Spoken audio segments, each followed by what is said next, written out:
अपने पेन या फिर स्केल को अपने हेयर से अगर आपने रब करा होगा तो उस टाइम पे क्या होता है, वो पेन या स्केल छोटे छोटे पीसेस ऑफ पेपर को क्या कर लेता है, अट्रैक्ट कर लेता है। अब वो किसकी वजह से अट्रैक्ट करता है, क्योंकि उसके पास क्या होता है, चार्ज अक्वायर।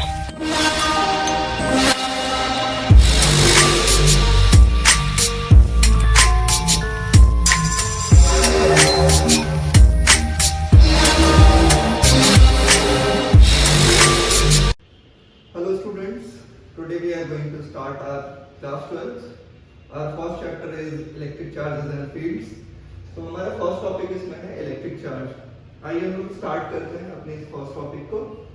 सबसे पहले आप लोग इलेक्ट्रिक चार्ज से फैमिलियर हुए होंगे क्लास 10th में, और उसी चीज को हमें क्या करना है इस चैप्टर में आगे प्रोसीड करना है। बेसिकली अगर मैं इस चैप्टर का थोड़ा सा आपको ओवरव्यू दे देता हूँ, इलेक्ट्रिक चार्जेस एंड फील्ड के चैप्टर में हमें क्या पढ़ना है, तो हमें पढ़ना है चार्ज के बारे में, देन हमें कूलम्ब्स लॉ के बारे में पढ़ना है, फिर हमें पढ़ना है इलेक्ट्रिक फील्ड के बारे में, और देन हमें पोटेंशियल और पोटेंशियल एनर्जी के बारे में पढ़ना है, और लास्ट में हम क्या पढ़ेंगे, कैपेसिटर के बारे में पढ़ेंगे। तो हम यहाँ पे स्टार्ट करते हैं इलेक्ट्रिक चार्ज। देखिए इलेक्ट्रिक चार्ज क्या होता है हमारे पास, बेसिकली इलेक्ट्रिक चार्ज मैटर की प्रॉपर्टी होती है।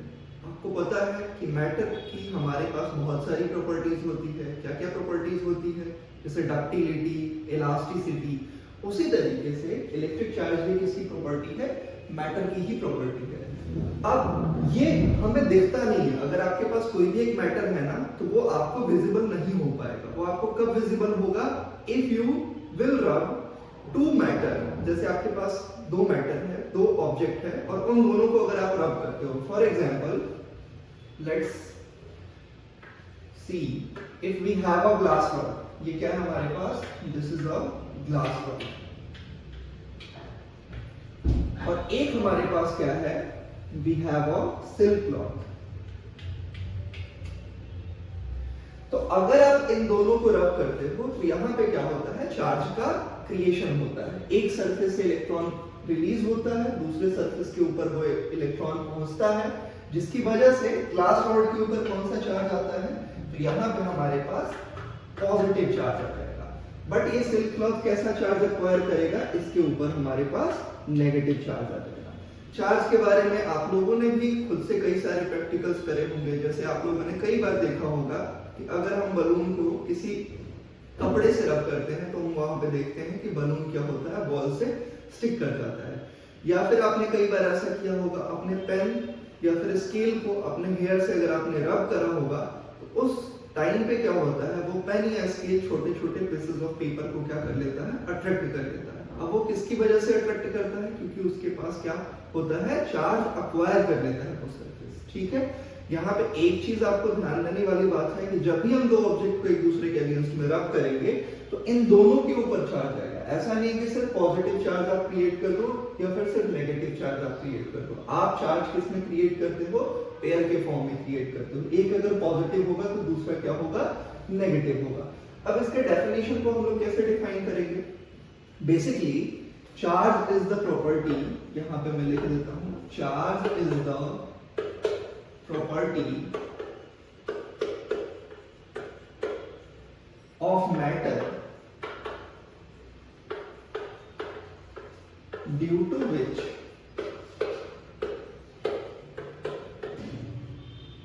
attractive or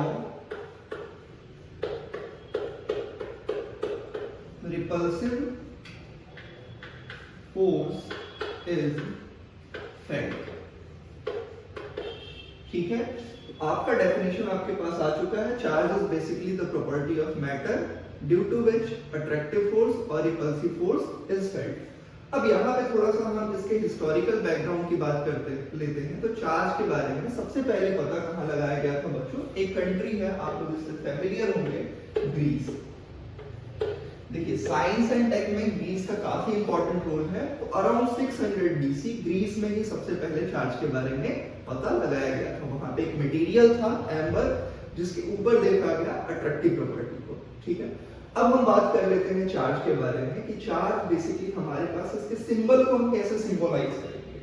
अगर आपको सिंबल के बारे में पता करना है तो सिंबल इसका होता है हमारे पास either you can use capital Q और you can use small q। इन दोनों में से कोई सा भी एक सिंबल आप क्या कर सकते हो, यूज कर सकते हो, ठीक है। इसके बाद हम लोग बात करते हैं कि चार्ज कैसी क्वांटिटी है।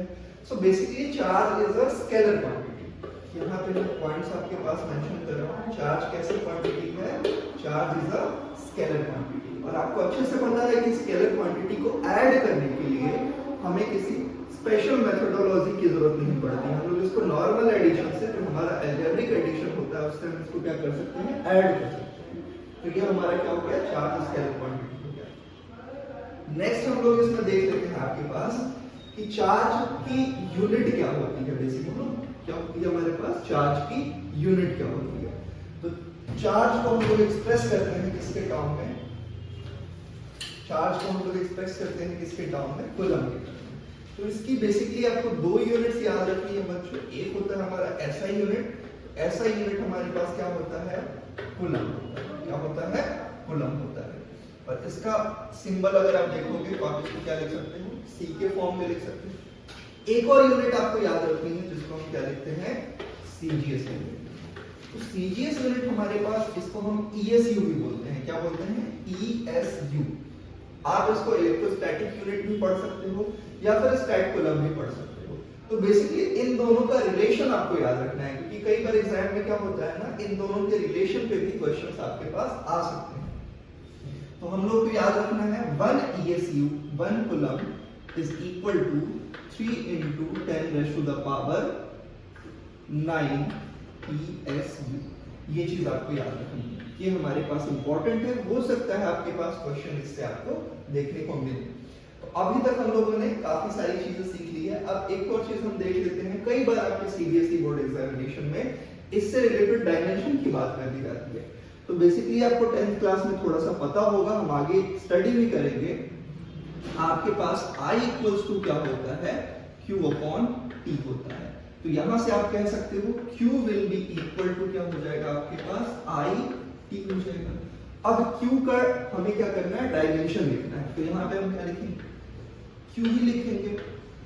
और I के लिए बच्चों हम लोग किसका यूज करते हैं, डायमेंशन का A का, और T के लिए किसका डायमेंशन यूज होता है, कैपिटल T का। तो ये आपको डायमेंशन बिल्कुल भी नहीं भूलना है। Q की वैल्यू हमारे पास कितनी हो जाएगी, 80 के इक्वल हो जाएगी। तो आई होप इतना आपको अच्छे से क्लियर हो गया होगा। हम लोगों ने अभी क्या क्या देखा, हम लोगों ने बेसिकली चार्ज का कैसे क्रिएशन होता है वो हमने देखा, फिर हमने सिंबल्स कैसी क्वांटिटी है, इसके यूनिट्स को देखा, और फिर हम लोगों ने यहाँ पे इसके डायमेंशन वगैरह को देख लिया है। अब हम लोग नेक्स्ट स्लाइड के ऊपर मूव करते हैं।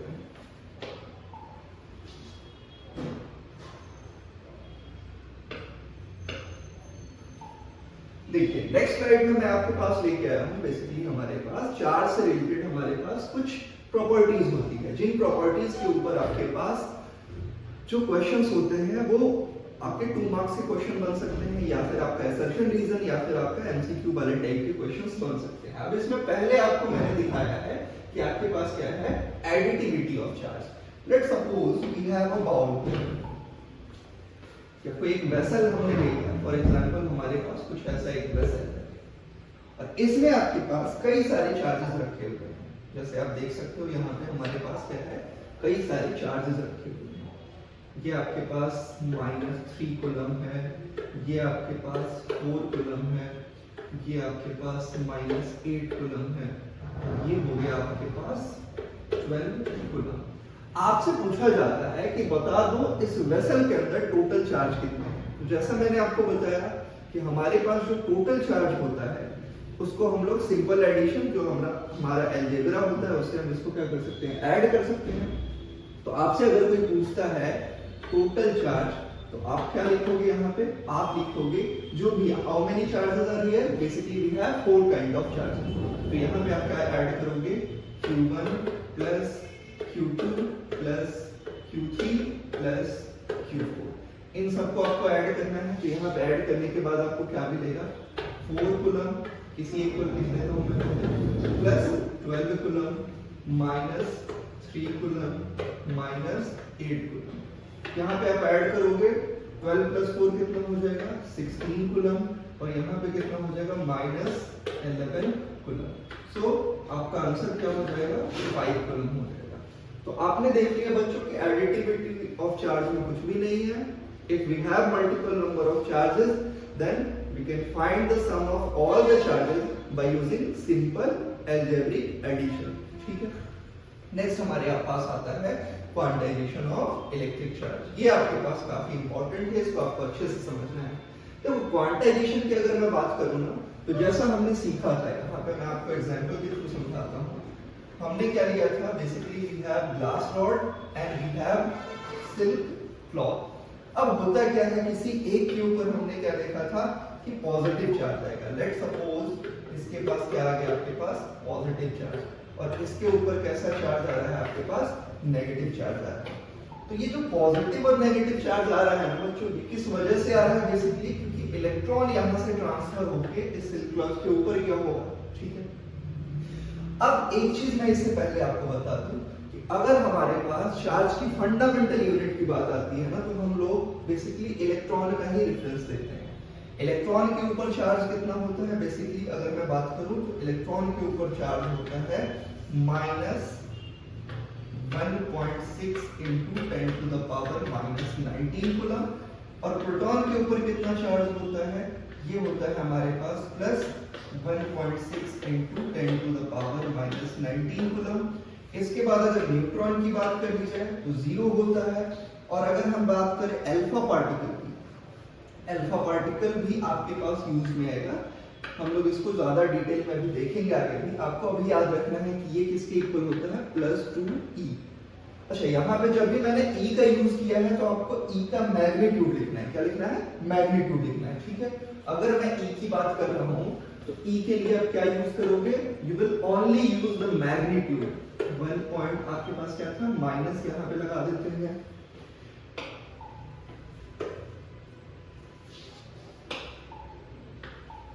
e की वैल्यू हमारे पास कितनी थी, -1.6 into 10 to the power -19 coulomb. But इसका आपको क्या ले लेना है, मॉड वैल्यू ले लेना है, और वो कितना होगा 1.6 into 10 to the power -19 coulomb. तो यहाँ पे आप देख सकते हो कि हमारे पास इलेक्ट्रॉन के पास ये चार्ज, प्रोटॉन के पास ये, न्यूट्रॉन के पास 0, और अल्फा पार्टिकल के ऊपर कितना होता है बच्चों, +2e होता है। That means twice of charge, magnitude of charge of 1 electron. अब यहाँ पे आप देख सकते हो कि इलेक्ट्रॉन अगर एक गया होगा तो बॉडी के ऊपर कितना चार्ज रहेगा, इस बॉडी के ऊपर प्लस का चार्ज आएगा। That will be equal to 1.6 into 10 to the power -19 coulomb, और ये किस में होगा, प्लस में होगा। बट यहाँ पे क्या आ जाएगा, -1.6 into 10 to the power -19 coulomb. Suppose करो अगर एक इलेक्ट्रॉन यहाँ से रिलीज नहीं हो रहा है, यहाँ से कितने इलेक्ट्रॉन्स रिलीज हो रहे हैं, n number of electron. n का मतलब कोई भी एक इंटीजर वैल्यू। तो आप इस वैल्यू को किससे मल्टीप्लाई करोगे, n से, और इस वैल्यू को भी आप किससे मल्टीप्लाई करोगे, n से। तो हम कह सकते हैं किसी भी बॉडी के ऊपर जो हमारे पास चार्ज आ रहा है वो बेसिकली क्या हो रहा है, पॉजिटिव चार्ज और या फिर नेगेटिव चार्ज आएगा। बट यहाँ पे जो टोटल चार्ज होगा वो n का इंटीग्रल मल्टीपल होता है। इसी चीज को कौन बताता है, क्वांटाइजेशन ऑफ चार्ज। तो क्वांटाइजेशन ऑफ चार्ज में हम क्या देखते हैं, Q इक्वल्स टू आपके पास क्या हो जाएगा, Ne हो जाएगा। और यहाँ पे आप n को देख सकते हो। n बेसिकली क्या है हमारे पास, n indicates number of electrons, और E के लिए मैंने आपको बता दिया हमें हमेशा क्या यूज करना है, mod value, that is equal to 1.6 into 10 to the power -19 coulomb. I hope आपको इतना अच्छे से समझ में आया होगा कि हम लोग क्वांटाइजेशन ऑफ चार्ज में किस चीज की स्टडी करते हैं। ठीक है, इसके बाद हम लोग बात करते हैं, क्वांटाइजेशन के बाद हमारे पास नेक्स्ट स्लाइड में चलते हैं। तो यहाँ पर नेक्स्ट स्लाइड हमारे पास रेडी है बच्चों, इसको हम लोग एक बार देखते हैं। Our third property is conservation of charge. Conservation still आपका बहुत ही important है। Conservation होता क्या है? तो conservation का मतलब बच्चों होता है हमारे पास कि अगर आपके पास कोई isolated system है, if we have isolated system,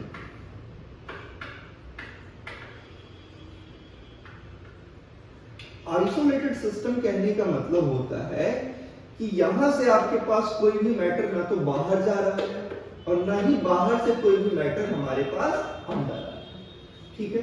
तो कोई भी आइसोलेटेड सिस्टम है ना, इसके पास अगर हमारे पास कुछ चार्जेस हैं, लेट सपोज हमारे पास Q1 Q2 इस तरीके से अगर हमारे पास क्या है चार्जेस हैं, तो किसी भी आइसोलेटेड सिस्टम के चार्ज में टाइम के साथ कोई भी चेंज नहीं आएगा।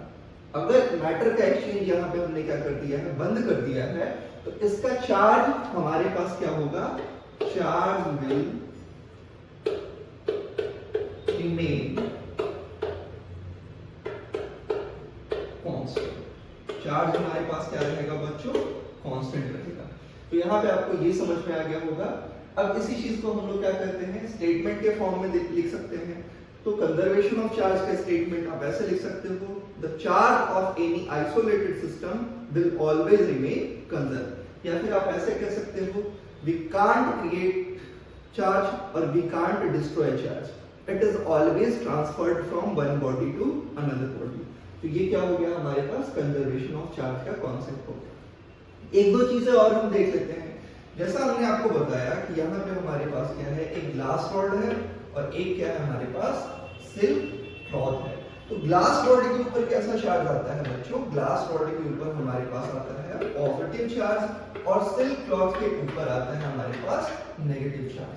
अब ये आपको पता है कि यहाँ से इलेक्ट्रॉन रिलीज हुआ और यहाँ पे चला गया, तो एक इलेक्ट्रॉन के जाने से क्या इसके मास में कोई चेंज आया होगा, एब्सोल्युटली बिल्कुल आया होगा। यहाँ पे इसका मास क्या हुआ होगा, डिक्रीज हुआ होगा, और इसका मास क्या हो गया होगा, इंक्रीज हुआ होगा। तो हम लोग मास चेंज का भी यहाँ पे फॉर्मूला देख लेते हैं कि हमारे पास मास ट्रांसफर के लिए क्या फॉर्मूला होता है। मास ट्रांसफर का फॉर्मूला क्या होगा आपके पास, नंबर ऑफ, यहाँ पे क्या हम लिखेंगे, इलेक्ट्रॉन्स। सो यहाँ पे आ जाएगा आपके पास Ne और मल्टीप्लाई आपके पास क्या हो जाएगा, मास ऑफ वन इलेक्ट्रॉन। तो इसका आपके पास सिंबल क्या हो जाएगा, number of electrons, number of electrons. और यहाँ पे ये क्या बता रहा है आपको, मास ऑफ वन इलेक्ट्रॉन। एक चीज और मैं आपको बता दूं, इलेक्ट्रॉन का मास आपको याद रखना होगा, मास ऑफ इलेक्ट्रॉन। हालांकि ये क्वेश्चन पेपर में आपके पास मेंशन होगा, बट आप इसका यूज कर सकते हो 9.1 into 10 to the power minus 31 kilogram. तो इस चीज को आप याद रखेंगे। आई होप आपको अच्छे से यहाँ पे सारे कॉन्सेप्ट समझ में आए होंगे। अब हम लोग इन सब पे बेस, एक और चीज मैं आपको बता देता हूँ कि अगर आपको कहीं पे चार्ज दिया गया है और चार्ज को आपको मेजर करना है, तो मेजर करने के लिए हम लोग किसका यूज करते हैं, बेसिकली वी यूज इलेक्ट्रोस्कोप। इसका यूज करते हैं इलेक्ट्रोस्कोप का। किसके लिए यूज करते हैं, टू मेजर और डिटरमाइन चार्ज, ठीक है। नेक्स्ट एक और स्लाइड है हमारे पास, उसको हम लोग देख लेते हैं। ये हमारा लास्ट स्लाइड होगा। आपके पास मैंने एक एग्जांपल क्वेश्चन दिया है, हालांकि इसके लिए पूरी आपके पास P/Q सीरीज भी आएगी जिसमें हम लोग हर एक क्वेश्चन को डिस्कशन करेंगे। तो आपके पास एक इजी सा, हमने जितना पढ़ा उसके बेसिस पर हम क्वेश्चन कर लेते हैं। How many electrons would have to be removed from a copper penny to leave it with a positive charge of 10 to the power minus 7 coulomb. Copper का एक कोई पेनी है और उसके ऊपर कितना चार्ज आ रहा है हमारे पास, 10 to the power minus 7, positive का आ रहा है। सबसे पहले जो गिवन है आपको क्वेश्चन में वो लिखना है, that is Q is equal to 10 to the power minus 7 coulomb. और ये किसमें है आपके पास, पॉजिटिव वैल्यू में। आपको बताना है कि how many electrons has been transferred, क्योंकि कॉपर के ऊपर अगर पॉजिटिव चार्ज आया है तो डेफिनेटली इसके सरफेस से क्या हुआ होगा, इलेक्ट्रॉन ट्रांसफर हुआ होगा। तो यहाँ पे आप इसको लिख सकते हो, आपको हमने क्वांटाइजेशन में बताया है Q इक्वल्स टू आपके पास क्या होता है, प्लस माइनस Ne। तो यहाँ पे हम किसका यूज करेंगे, प्लस Ne का यूज करेंगे, ठीक है। Q की वैल्यू आपके पास कितनी है, 10 to the power minus 7 coulomb. और आपके पास यहाँ पे क्या हो जाएगा, N हमें फाइंड आउट करना है। What is the value of E? E को हम कितना लिखते हैं, 1.2 6 into 10 to the power minus 19 coulomb. काफी बच्चों को कंफ्यूजन होता है सर यहाँ प्लस लिया माइनस लिया, मैंने आपको ऑलरेडी बता दिया है कि इसका हमें हमेशा क्या लेना है, मैग्नीट्यूड लेना है। अब यहाँ पे n आप फाइंड आउट कर सकते हो, n will be equal to 10 to the power minus 7 upon आपके पास कितना आ जाएगा 1.6 into 10 to the power minus 90। Obvious सी बात है कि इसको हम कहाँ भेजेंगे, ऊपर भेजेंगे। तो यहाँ पे आपके पास आ जाएगा 10 to the power minus 7।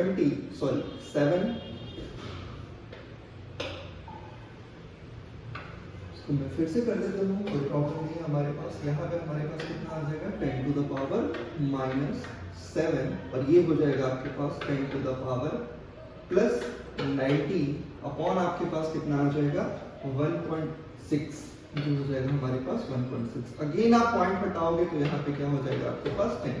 जैसा आप देख सकते हो यहाँ पे हमारे पास 19 और 1 कितने हो गए 20 प्लस के हैं और यहाँ पे 7 हमारे पास क्या है माइनस का है।